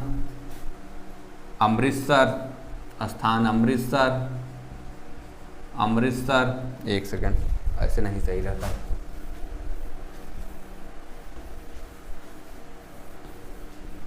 स्थान अमृतसर। अध्यक्ष मोतीलाल नेहरू। यहाँ से प्रश्न बन सकता है, इम्पॉर्टेंट है, ध्यान रखिएगा आप लोग। कहाँ से प्रश्न बन सकता है कि पहली बार मोतीलाल नेहरू ने किस अधिवेशन में अध्यक्षता की, प्रश्न आया हुआ है प्रीवियस ईयर प्रश्न में, आप देख सकते हैं। 1919 के अधिवेशन में मोतीलाल नेहरू ने अध्यक्षता की, यह याद रखिएगा। देखिए, अभी आगे पढ़ेंगे गांधी जी वाला अधिवेशन, इनका अधिवेशन, ये सब मतलब इम्पोर्टेंट थे, क्योंकि भारत के प्रथम प्रधानमंत्री के पिताश्री हैं ये मोतीलाल नेहरू जी, अच्छे वकील थे ये, जिनके बारे में ध्यान रखिएगा। हाँ, ठीक है। 1919 का अधिवेशन होता है, अमृतसर में होता है, मोतीलाल नेहरू अध्यक्षता हुआ। जैसे क्या होता था वहाँ पर, जैसे उस समय क्या होता था, कांग्रेस वहीं अधिवेशन करती जहाँ पर कोई प्रॉब्लम रहती थी। या अधिवेशन अमृतसर में हुआ था। क्या हुआ था, इसके पहले जलियांवाला बाग हत्याकांड हो गया, उसको भी हम लोग पढ़ेंगे।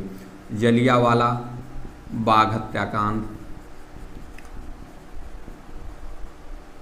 ठीक है।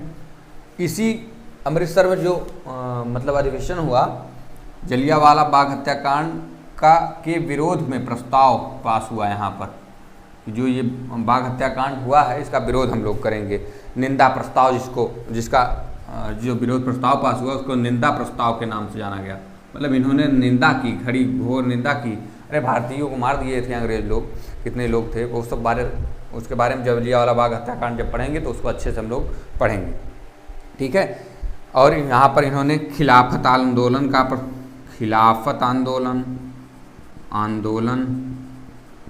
का समर्थन किया था।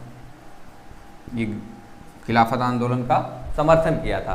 प्रश्न बन सकता है कि जलियांवाला बाग हत्याकांड के विरोध में निंदा प्रस्ताव किस अधिवेशन में, कांग्रेस के किस अधिवेशन में पास हुआ। तो कांग्रेस के 1919 के अधिवेशन में, जो कि आपका अमृतसर में हुआ था, जिसकी अध्यक्षता मोतीलाल नेहरू ने की थी। तो यह प्रश्न बन सकता है, याद रखिएगा। इसी के चलते ये खिलाफत आंदोलन हुआ था। खिलाफत आंदोलन का मतलब कांग्रेसियों ने समर्थन किया था। यह भी प्रश्न बन सकता है खिलाफत आंदोलन का समर्थन क्या कांग्रेस ने किया था या नहीं किया था, तो आप कहेंगे हाँ किया था। ठीक है, अब हम लोग 1920 का जो है अधिवेशन पढ़ते हैं, जो कि आपकी परीक्षा के दृष्टिकोण से बेहद इम्पॉर्टेंट है। यहाँ से प्रश्न बन सकते हैं कि पूरे चांसेज हैं 1920 का अधिवेशन। ठीक है, इम्पॉर्टेंट नहीं, यह मोस्ट इम्पॉर्टेंट है। क्यों इम्पॉर्टेंट है? तो यहाँ पर 2 अधिवेशन हुए थे। ठीक है, अब यहाँ पर यही समझिए आप लोग, 2 अधिवेशन यहाँ पर हुए थे। पहला अधिवेशन जो वार्षिक अधिवेशन होता था वह वार्षिक अधिवेशन था। दूसरा अधिवेशन जो मैंने बताया था कि कोई प्रॉब्लम हो जाने पर होता था विशेष अधिवेशन। ठीक है, विशेष अधिवेशन। पहला अधिवेशन वार्षिक था, दूसरा अधिवेशन विशेष अधिवेशन था। विशेष अधिवेशन जो कि सितंबर में हुआ था, सितंबर माह में हुआ था, सॉरी यह पहले हुआ था, यह बाद में हुआ था, आप लोग को रिलेट कर सकते हैं। कहाँ पर हुआ था? स्थान देखिए, विशेष अधिवेशन का स्थान कलकत्ता में हुआ था। शायद लाला लाजपत राय ने अध्यक्षता की थी। अध्यक्ष कौन थे? लाला लाजपत राय जी थे। पहली बार लाला लाजपत राय ने अध्यक्षता की, लाजपत राय जी ने अध्यक्षता की, विशेष अधिवेशन की अध्यक्षता की थी। याद रखिएगा कब हुआ था? 1920 का विशेष अधिवेशन हुआ था यह, जिसमें कलकत्ता में हुआ और लाला लाजपत राय जी ने अध्यक्षता की। असहयोग आंदोलन के प्रस्ताव पर चर्चा हुई और अस्थायी रूप से यहाँ पर पारित हुआ था। वही ये मामला चल रहा था साथियों, असहयोग आंदोलन। ये मामला वही जलियांवाला बाग हत्याकांड का चल रहा था। अंग्रेज प्रताड़ित कर रहे थे लोगों को, तो इसीलिए मतलब ये लोगों ने आपस में कहा हम इनका सहयोग नहीं करेंगे, असहयोग आंदोलन चलाएंगे। असहयोग आंदोलन आप जानते हैं किसने चलाया था, इसको बताने की चर्चा ही नहीं है।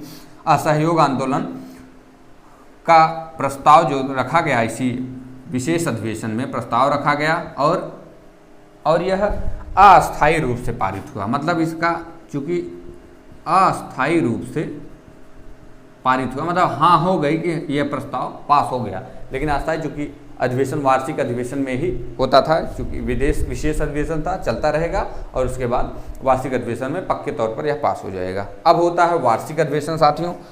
कहाँ होता है यह? स्थान नागपुर। अध्यक्ष वीर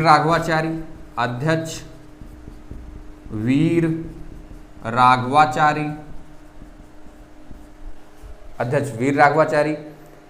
यहाँ पर जो यह आंदोलन, यह मैंने बताया ना, यह पहले हुआ था, इसके बाद वार्षिक अधिवेशन हुआ था।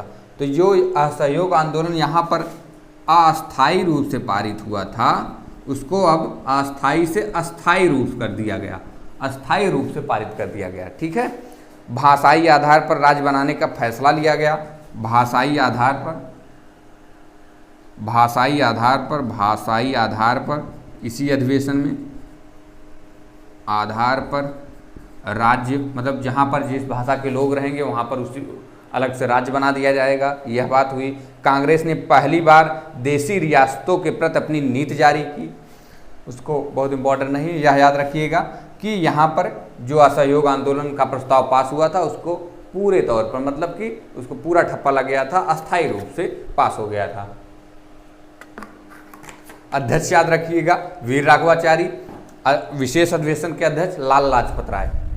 क्योंकि यहाँ से मैंने मोस्ट इंपॉर्टेंट लगवाया है, बहुत इंपॉर्टेंट है, यहाँ से प्रश्न बनने के पूरे चांसेस हैं। विशेष अधिवेशन से जरूर बनने के चांसेस हैं, क्योंकि लाला लाजपत राय जी ने अध्यक्षता की थी। ठीक है, अब हम लोग आगे बढ़ेंगे और 1921 के अधिवेशन को हम लोग अब ध्यान से पढ़ेंगे। 1921 का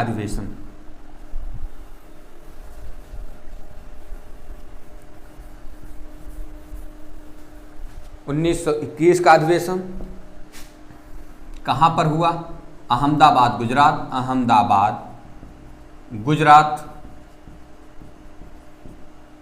अध्यक्ष CR दास जी थे शायद, हाँ, चित्तरंजन दास जी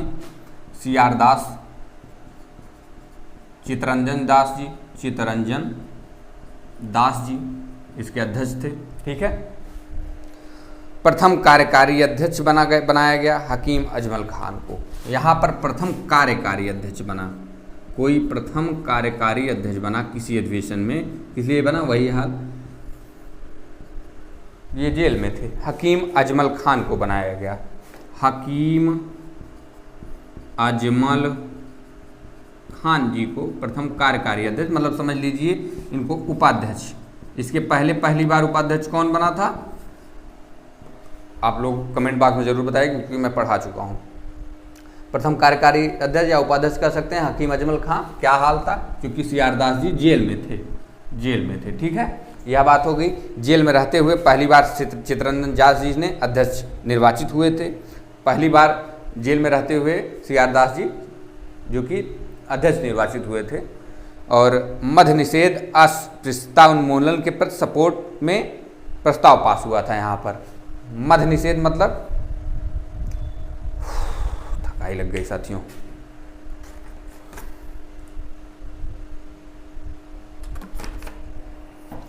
मध्य निषेध अस्पृश्यता मतलब छुआछूत का विरोध नहीं करें आपस में, वही सारी चीज़ें थी, बाकी इम्पोर्टेंट नहीं है। अहमदाबाद गुजरात में हुआ था, यह इम्पोर्टेंट है। किसने अध्यक्षता की थी, सीआर दास जी ने की थी। और प्रथम कार्यकारी अध्यक्ष कौन थे, यह प्रश्न बन सकता है, हकीम अजमल खान जी थे। अब इसके बाद हम लोग 1922 का अधिवेशन पढ़ेंगे। 1922 का अधिवेशन, 22 का अधिवेशन आपका परीक्षा के दृष्टिकोण से इम्पोर्टेंट है साथियों, परीक्षा के दृष्टिकोण से बेहद इम्पोर्टेंट है। कहाँ पर हुआ था, गया बिहार में हुआ था, बिहार में हुआ था। कौन अध्यक्ष थे, वही अपने पुराने CR Das ji. CR Das ji jail से शायद निकल चुके थे, ठीक है, सीआर दास जी थे। चुनाव में भाग लेने का प्रस्ताव सीआर दास ने पेश किया, जिसे अस्वीकार कर दिया गया था। अच्छा हाँ, इसी अधिवेशन में क्या हुआ था, इन्होंने कहा हम अब चुनाव में भाग लेंगे। जैसे अध्यक्षता के अलावा उन्होंने कहा कि अब हम लोग चुनाव में भाग लेंगे। जैसे आज के विधायक बनते हैं, उस समय चुनाव होता था, सारे अंग्रेज ही बन जाते थे। इन्होंने कहा अब हम लोग भी चुनाव में भाग लेंगे, हम लोग अपनी नीतियाँ प्रस्तुत करेंगे सबके सामने। अध्यक्षता से बढ़ के अब हम लोग, ये लोग मतलब कुल मिला के ये लोग राजनीति को आगे बढ़ाना चाहते थे, लेकिन इनके प्रस्ताव को यहाँ पर पास नहीं हुआ, फेल हो गया, प्रस्ताव ठुकरा दिया गया। इसी अधिवेशन के बाद सीआर दास ने और मोतीलाल नेहरू ने कांग्रेस से इस्तीफा दिया था। यह इम्पोर्टेंट बात है, सीआर दास प्लस मोतीलाल नेहरू, क्योंकि अब ये लोग राजनीति को आगे बढ़ा रहे थे। जैसे अध्यक्ष जो हैं वह एक ही होते थे, कांग्रेस के अध्यक्ष तो एक ही होंगे, एक साल में एक अध्यक्ष होते थे। बाकी अब चूंकि जनता बढ़ रही थी, लोग बढ़ रहे थे, स्थान बढ़ रहा था और अध्यक्ष एक ही होंगे, अध्यक्ष जो चाहेंगे वही करेंगे। तो वही इन्होंने कहा सीआर दास जी ने कि अब हम लोग जैसे राज्य स्तर पर चुनाव लड़ेंगे और चुनाव में वो लोग मिलकर कांग्रेस का प्रतिनिधित्व करेंगे, सब बताएंगे अपनी अपनी अब जगह के अपने अपने लोगों के बारे में बताएंगे, अपने अपने यहाँ के जो परिस्थितियाँ रहेंगी, जो प्रॉब्लम्स रहेंगी उसको शेयर करेंगे, उसके बाद हम लोग सॉल्व करेंगे, मिलकर सरकार को बताएंगे। ये बातें थी, लेकिन इसको ठुकरा दिया गया, अंग्रेज ने ठुकरा दिया। फिर सीआर दास और मोतीलाल नेहरू ने यहीं पर इसी अधिवेशन के बाद इस पार्टी को छोड़ दिया और अपनी एक नई पार्टी इन्होंने स्थापित की थी, अपनी एक नई पार्टी बनाई, इस्तीफा दे दिया था, ठीक है। उसके बाद इन्होंने दोनों मिलकर स्वराज दल का गठन किया। 1900 स्वराज दल का गठन किया था, ठीक है। इसके अध्यक्ष जो थे, अध्यक्ष सीआर दास जी थे और सचिव जो थे मोतीलाल नेहरू जी थे, ठीक है। अध्यक्ष सीआर दास किस पार्टी की, स्वराज दल के। कैसे स्वराज दल बनी, जब स्वराज दल इनकी बात नहीं मानी गई, चुनाव वाला प्रस्ताव ठुकरा दिया गया, तो सीआर दास और मोतीलाल नेहरू अलग हो गए और अलग से होने के बाद, एक सेकेंड, हाँ, अलग होने के बाद इन्होंने अलग से एक पार्टी बनाई जिसका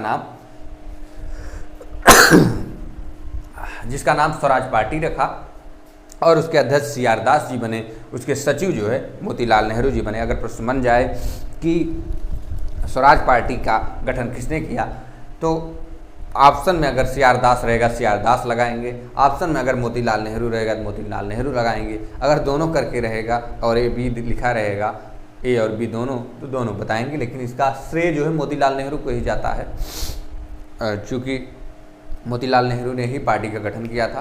तो अधिकतर आप देखेंगे कि मोतीलाल नेहरू को ही, जैसे स्वराज पार्टी का गठन किसने किया, तो मोतीलाल नेहरू ने किया, यह आता है। ठीक है, अब इसके बाद हम लोग आगे देखेंगे 1923 का अधिवेशन। ठीक है, इंपॉर्टेंट है।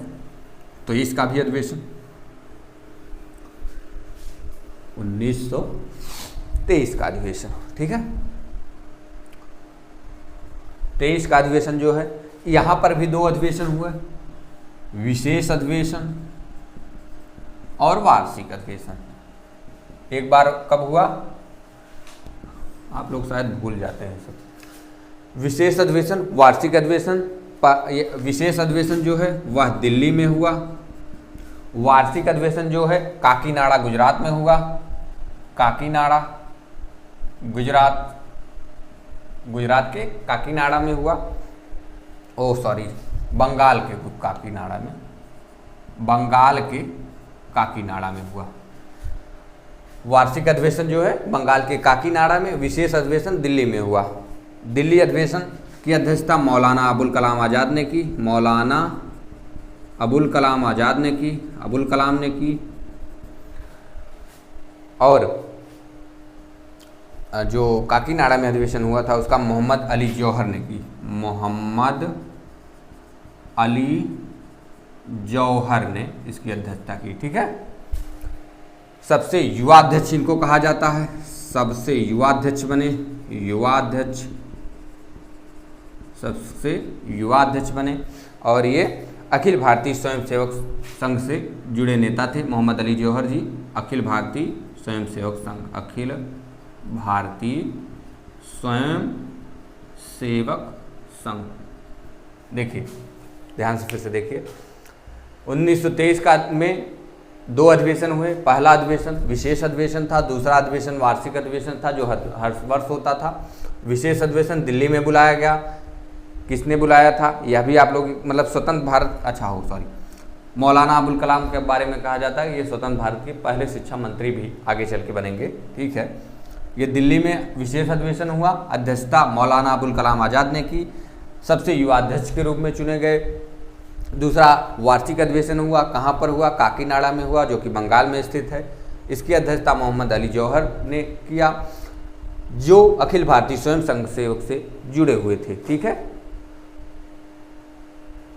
और ये अब आप सोच रहे होंगे कि विशेष अधिवेशन जब होता है तो किस लिए हुआ, क्योंकि उस समय 1923 के अधिवेशन में गांधी जी ने जेल में हुआ करते थे। उन्होंने मौलाना अब्दुल कलाम आज़ाद को बुलाया और उन्होंने कहा, देखो ऐसा है कि कांग्रेस जो अलग हुई, 18 में अलग हो गई थी फिर से दोबारा, तो प्रॉब्लम हो रही थी, यूनिटी ख़त्म हो रही थी लोगों में। मुस्लिम लीग वैसे भी अलग हो जाती थी टाइम से, वो कभी नहीं समर्थन करती थी। तो उन्होंने कहा आप यहाँ पर बुलाइए और दोनों को एक करने की कोशिश कीजिए। स्वराज दल के सदस्यों, चूँकि आप जानते होंगे इसके पहले CR दास और मोतीलाल नेहरू अलग हो गए, मोतीलाल नेहरू अलग हो गए। जैसे यह सूचना गांधी जी को पड़ी, गांधी जी और इनकी बड़ी बैठती थी, बड़े मित्र टाइप के थे दोनों को, आपस में वकालत भी साथ में किए थे कुछ दिन। गांधी जी ने तुरंत इनको फ़ोन किया, मतलब बुलाया मौलाना अबुल कलाम को और कहा, देखिए आप विशेष अधिवेशन बुलाइए और वहाँ पर ये जो उन्होंने स्वराज पार्टी बनाई है इसका विलय करवाइए आप कांग्रेस में। ठीक है, तो कांग्रेस में जो उसके सदस्य थे सहित वापसी करवाइए, इसीलिए यह विशेष अधिवेशन बुलाया गया था। आप यह समझ गए होंगे, बाकी वह जो होता है वह तो होता ही रहेगा। ठीक है, अब हम लोग 24 का अधिवेशन, जो कि परीक्षा के दृष्टिकोण से आप समझ लीजिए बहुत ज़्यादा इम्पॉर्टेंट है। परीक्षा के दृष्टिकोण से यह इतना इम्पॉर्टेंट है, अब मैं क्या बताऊँ, सॉरी साथियों, 1924 इसलिए इम्पोर्टेंट है, यहाँ पर गांधी जी ने अध्यक्षता की थी, सबसे बड़ी बात यही है।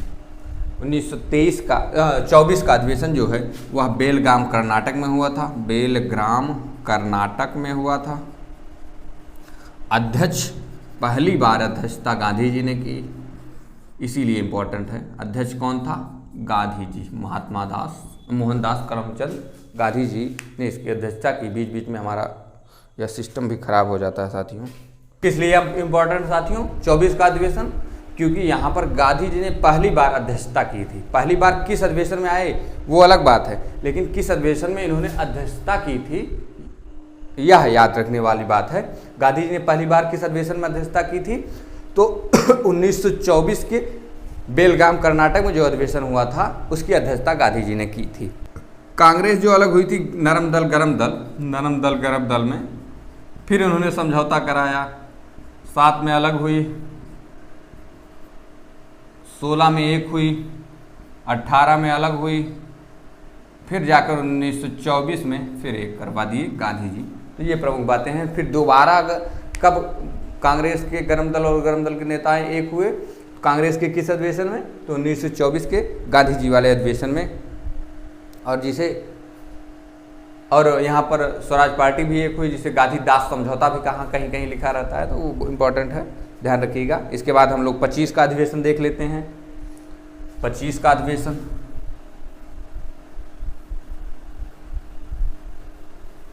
नोट करते रहिए साथियों, बीच बीच में कहीं छूटने ना पाए। 1925 का अधिवेशन कहाँ हुआ? कानपुर में हुआ। अध्यक्ष प्रथम भारतीय महिला अध्यक्ष बनी, प्रथम भारतीय महिला अध्यक्ष बनी। आप लोग बता सकते हैं कमेंट में क्या नाम था? सरोजनी नायडू जी थी। सरोजनी नायडू जी प्रथम भारतीय महिला अध्यक्ष बनी। प्रथम भारतीय महिला अध्यक्ष, प्रश्न पूछ सकता है कि प्रथम भारतीय महिला अध्यक्ष कौन थी? तो सरोजनी नायडू जी थी। प्रथम भारतीय महिला अध्यक्ष किस अधिवेशन में बनी? तो प्रथम भारतीय महिला अध्यक्ष कानपुर अधिवेशन में बनी, कांग्रेस के कानपुर अधिवेशन में। यहाँ पर इन्होंने हिंदी को राष्ट्रभाषा के रूप में प्रयोग किया, हिंदी को राष्ट्रभाषा के रूप में प्रयोग किया गया।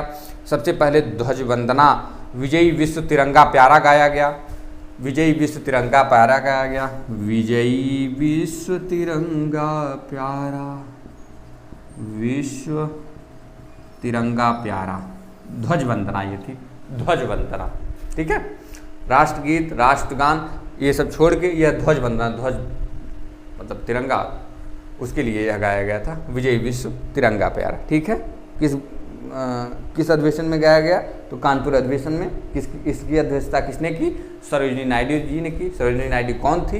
भारत की प्रथम भारतीय, कांग्रेस की प्रथम भारतीय महिला अध्यक्ष, ठीक है। इसके बाद 26 का अधिवेशन देखते हैं हम लोग। इम्पोर्टेंट बहुत नहीं है 26 का अधिवेशन, देख लीजिए। लेकिन कहाँ पर हुआ? गुवाहाटी में हुआ। अध्यक्षता किसने की? श्री निवास अयंकर ने की। गुवाहाटी वाला खादी पहनना अनिवार्य किया गया। ये सब बहुत इंपॉर्टेंट नहीं है। फिर हम लोग 27 के अधिवेशन को देख लेते हैं। धीरे धीरे आगे बढ़ रहे हैं और अधिवेशन समाप्त होने के कगार पर भी आ रहा है। 27 का अधिवेशन मद्रास में हुआ। अध्यक्षता किसने की? एक सेकंड साथियों। Doctor M.A. अंसारी ने की। Doctor M.A. अंसारी ने अध्यक्षता की, ठीक है। साइमन वापस जाओ का नारा पहली बार इसमें लगाया गया, यह भी इम्पोर्टेंट है। साइमन वापस जाओ का नारा किस अधिवेशन में कहा गया, या किस अधिवेशन में कहा गया कि साइमन वापस जाओ? तो आप लोग याद रखेंगे 1907 के अधिवेशन में, जो कि मद्रास में हुआ था, जिसकी अध्यक्षता डॉक्टर M.A. अंसारी ने किया था, ठीक है। अब इसके बाद हम लोग 1929 का अधिवेशन देख लेते हैं। 1929 का अधिवेशन इम्पॉर्टेंट है, इसको ध्यान से देखिए। 1929 का अधिवेशन, 1929 का अधिवेशन लाहौर में हुआ। इम्पॉर्टेंट टिक कर लीजिए आप लोग, क्योंकि अध्यक्ष आपके भारत के प्रथम प्रधानमंत्री पंडित जवाहरलाल नेहरू जी बने, अध्यक्षता किए इन्होंने। ठीक है, 1929 में अध्यक्षता इन्होंने की। कहाँ पर हुआ था? लाहौर में हुआ। पूर्ण स्वराज की मांग की, पहली बार पूर्ण स्वराज की मांग की। स्वराज की मांग की किसने की? जवाहरलाल नेहरू ने की, और यह प्रस्ताव भी पारित हुआ। ठीक है, इसके बाद हम लोग 1931 का अधिवेशन देख लेते हैं। नोट करते जाइए साथ ही साथ आप लोग, जल्दी मैं कर रहा हूँ क्योंकि अब समय जो है वह बढ़ रहा है। आपका यह क्लास लंबी हो रही है, लेकिन मैं आज सोच रहा हूँ कि पूरा इसको देख लिया जाए। 1931 का अधिवेशन कराची में हुआ। हमारे हिसाब से यह भी बहुत इम्पोर्टेंट है, क्योंकि अध्यक्षता जो है लौह पुरुष सरदार वल्लभ भाई पटेल जी ने किया था। सरदार वल्लभ भाई पटेल जी ने किस में अध्यक्षता की? यहाँ से प्रश्न बन सकते हैं। तो कराची अधिवेशन, जो कि 1931 के अधिवेशन में हुआ था। इसी अधिवेशन में मूल अधिकार की मांग नेहरू ने की थी। मूल अधिकार दिया जाए भारतवासियों को, इसी अधिवेशन में मांग किया था। गांधी इरविन समझौते को स्वीकृति मिली थी। गांधी इरविन समझौता हम लोग आगे पढ़ेंगे। गांधी इरविन समझौते को स्वीकृति मिली थी। समझौते को स्वीकृति मिली थी। किस अधिवेशन में मिली? 1931 के अधिवेशन में मिली। कि इसकी अध्यक्षता किसने की? तो आपके सरदार वल्लभ भाई पटेल ने की। सरदार वल्लभ भाई पटेल को और क्या कहा जाता है? इनकी उपाधि क्या है? लौह पुरुष के नाम से जाना जाता है। भारत के उप प्रधानमंत्री के रूप में भी यह जाने जाते हैं। गांधी इरविन समझौता की स्वीकृति, मतलब गृह मंत्री वही होता है।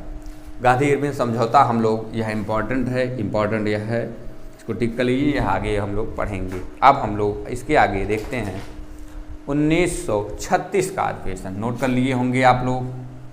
1936 का अधिवेशन, अध्यक्ष, ठीक है, 36 का अधिवेशन। 36 जो है लखनऊ में हुआ। लखनऊ, अध्यक्षता किसने की? अध्यक्षता फिर से जवाहरलाल नेहरू ने की। जवाहरलाल नेहरू ने की।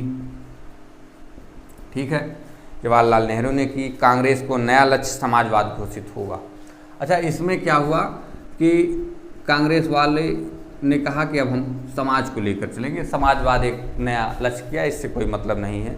कांग्रेस संसदीय समिति का गठन भी किया गया। ये सब कोई इंपॉर्टेंट नहीं। अध्यक्षता याद रखिए और कब कहाँ अधिवेशन हुआ यह याद रखिए। फिर इसके बाद 37 का अधिवेशन देख लेते हैं। 37 का अधिवेशन, 37 का अधिवेशन फैजपुर में हुआ था शायद। फैजपुर में हुआ।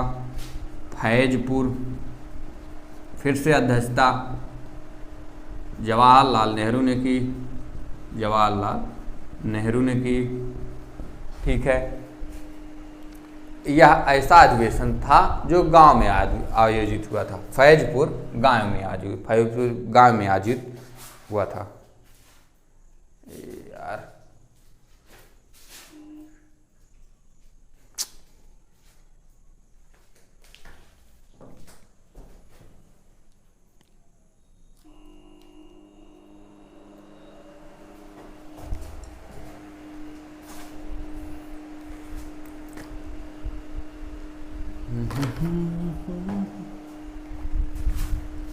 इसके बारे में प्रमुख बात यह है, 1937 का जो अधिवेशन हुआ था फैजपुर हुआ था। फैजपुर एक गांव है।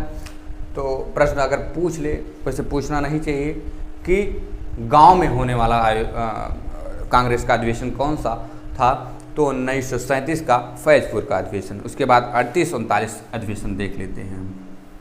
ठीक है, 38 का अधिवेशन इम्पॉर्टेंट है, समझ लीजिए, मोस्ट इम्पॉर्टेंट लगा लीजिए। हरिपुरा में आयोजित हुआ था। अध्यक्षता किसने की? हमारे सुभाष चंद्र बोस जी ने किया इसकी अध्यक्षता। सुभाष चंद्र बोस जी ने इसकी अध्यक्षता की। ये सब देखिए, ये सब चुनाव ने से आयोजित हो, मतलब चुनाव होते थे, मतगणना होती थी, तब उसके बाद चुने जाते थे। मैंने बताया था ना। तो इसकी अध्यक्षता सुभाष चंद्र बोस जी ने किया। 15 सदस्यीय राष्ट्रीय योजना समिति का गठन किया गया था। रजवाड़ों के लिए नीति बनाई गई थी, कोई मतलब नहीं है, सिर्फ अध्यक्षता याद कीजिए। हरिपुरा अधिवेशन में इन्होंने अध्यक्षता की थी। उसके बाद 1939 का अधिवेशन हम लोग देख लेते हैं। 1939 का अधिवेशन जो कहाँ पर हुआ था? त्रिपुरी में हुआ था। त्रिपुरी कहाँ पर है? जबलपुर मध्य प्रदेश, जबलपुर एमपी में है त्रिपुरी अधिवेशन।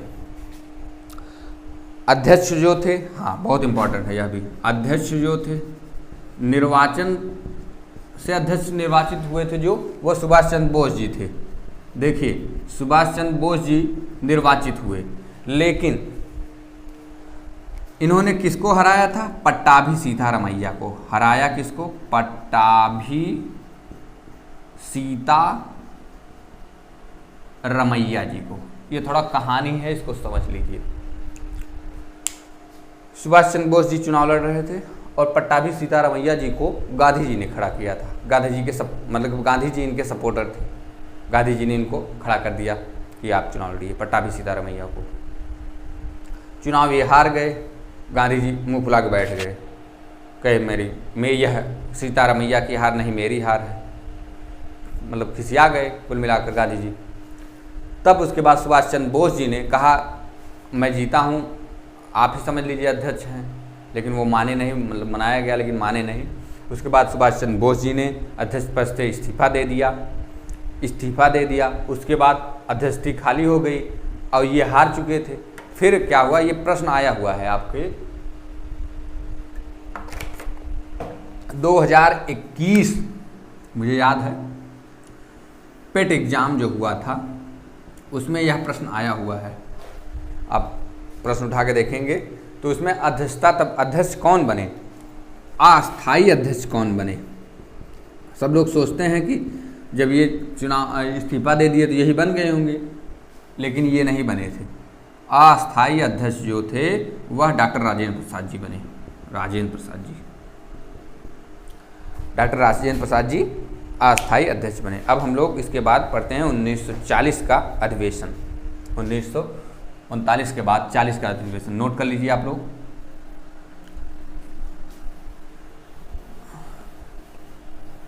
1940 का अधिवेशन लगभग समापन टाइम पर है। 40 का अधिवेशन जो है रामगढ़ में हुआ। उस समय यह बिहार में हुआ करता था, इस समय झारखंड में है। उस समय वर्तमान में झारखंड में है, उस समय बिहार में हुआ करता था। ठीक है। अध्यक्ष कौन बने? मौलाना अबुल कलाम आज़ाद। मौलाना अब्दुल या अबुल कलाम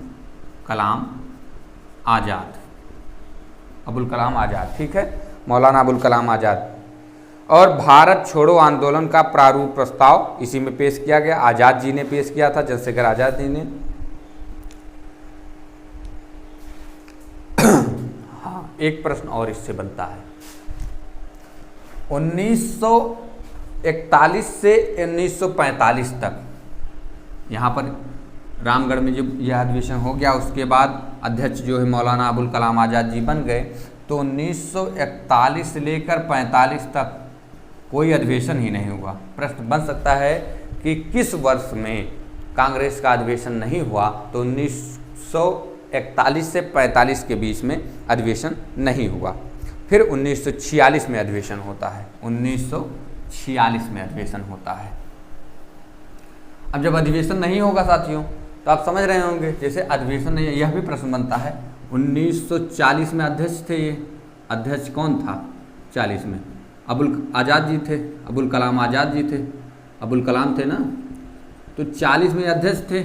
41 से 45 तक जब अधिवेशन ही नहीं हुआ, तो 40 से लेकर 45 तक तो यही बने रहे, अबुल कलाम आज़ाद जी ही तो अध्यक्ष थे, अबुल कलाम आज़ाद जी अध्यक्ष रहे, यही थे। तो यही प्रश्न बन सकता है सबसे ज़्यादा समय तक किसने अध्यक्षता की, तो अबुल कलाम आज़ाद जी ने अध्यक्षता की थी। क्योंकि अधिवेशन नहीं हो रहा था तो अध्यक्ष अपने आप बने रहे थे। भाई 1 वर्ष के लिए अध्यक्ष बनते हैं, अगला अधिवेशन नहीं होगा तो आप लगातार अध्यक्ष नहीं बने रहेंगे, तो वही चीज़ें है, प्रश्न बन सकते हैं यहाँ से भी। फिर हम लोग देखते हैं 46 का अधिवेशन मेरठ में हुआ, JB कृपलानी जी इसकी अध्यक्षता की है, JB कृपलानी जी इसकी अध्यक्षता की। इसमें क्या हुआ था, आज़ादी से पहले कांग्रेस के अध्यक्ष बने। 47 में आज़ाद हो जाएगा, सॉरी 46, ये 46 में पूछ सकता है प्रश्न कि आज़ादी के से पहले कांग्रेस के अध्यक्ष कौन बने। 45 के बाद 46 में हुआ था, 40 के बाद 41 से 45 तक चुनाव नहीं हुआ, फिर चुनाव नहीं मतलब अधिवेशन नहीं हुआ। 46 में अधिवेशन हुआ, कहाँ पर हुआ, मेरठ में हुआ, JB कृपलानी उसके अध्यक्ष बने। अब प्रश्न यह बन सकता है कि आज़ादी के पहले कांग्रेस के अध्यक्ष कौन थे, आज़ादी के पहले कांग्रेस के अध्यक्ष। 47 में तो हम आज़ाद हो जाएंगे, 1947 में आज़ाद हो जाएंगे, तो 46 में कौन थे, JB कृपलानी जी। प्रश्न यहाँ से आ सकता है। उसके बाद 47 में आज़ादी हुई, फिर हम लोग 48 देख लेते हैं। 48 में अध्यक्ष जयपुर में हुआ, जयपुर में राजस्थान में, और अध्यक्ष जो हार चुके थे सुभाष चंद्र बोस जी से, उन्होंने फिर से जाकर पट्टाभी सीतारामैया चुनाव लड़े, सीतारामैया और अध्यक्ष बने। ठीक है, 1948 में। ठीक है, स्वतंत्रता के बाद पहले अध्यक्ष कौन बने, स्वतंत्रता के बाद पहले अध्यक्ष पट्टाभी सीतारामैया। स्वतंत्रता के पहले कौन अध्यक्ष बने, तो JB कृपलानी बने। सबसे ज़्यादा समय तक किसने अध्यक्षता की कांग्रेस की, तो मौलाना अबुल कलाम आज़ाद जी ने की थी। ये सब प्रश्न बन सकते हैं, इसको मैं अभी आगे प्रश्न के रूप में आपको बताऊंगा। ठीक है, सबसे ज़्यादा अधिवेशन कलकत्ता में हुए, ये सब बातें आगे होती रहेंगी। तो यहाँ पर आपके अधिवेशन जो है, कांग्रेस के प्रमुख अधिवेशन जो है, यहाँ पर आपके समाप्त हो जाते हैं साथियों। देखिए, जो इस अधिवेशन से रिलेटेड जितनी भी प्रमुख बातें थी, मैंने उसको आपके सामने प्रस्तुत करने की पूरी कोशिश की। यह अधिवेशन वाला जो सेगमेंट है, आप अगर पढ़ लेते हैं तो कांग्रेस के अधिवेशन से आपके एक भी प्रश्न बाहर नहीं जाएंगे। 1 सवा घंटे का क्लास रहेगा, इसको आप पूरा 1 बार पढ़िए, 2 बार पढ़िए, 3 बार पढ़िए। 3 बार सिर्फ मोबाइल से अगर पढ़ लेते हैं तो आपको पूरा याद हो जाएगा। अब इसके बाद हम लोग नेक्स्ट वीडियो में, सभी साथियों से निवेदन है कि सभी साथी ज़्यादा से ज़्यादा लोगों तक यह शेयर करेंगे, तभी नेक्स्ट वीडियो में मैं पूरा कांग्रेस के जितने अधिवेशन से रिलेटेड, कांग्रेस के बनने से लेकर अधिवेशन से रिलेटेड जितने भी प्रश्न हैं, या आप समझ लीजिए भारतीय राष्ट्रीय कांग्रेस से जितने भी प्रश्न बन सकते हैं, उन सारे प्रश्नों को लेकर मैं अगले वाले वीडियो में आऊँगा। आप सभी से निवेदन है, आप सभी का स्वागत भी रहेगा उस वीडियो में। आप लोग आइए और उसका भरपूर आनंद लीजिए, और इस वीडियो को ज़्यादा से ज़्यादा लोगों तक शेयर कीजिए, क्योंकि इसमें आप लोग देख रहे होंगे कि काफ़ी मेहनत मैंने की है। ठीक है, तो आप लोग पूरा अच्छा तरीके से पढ़ते रहिए। जय हिंद, जय भारत।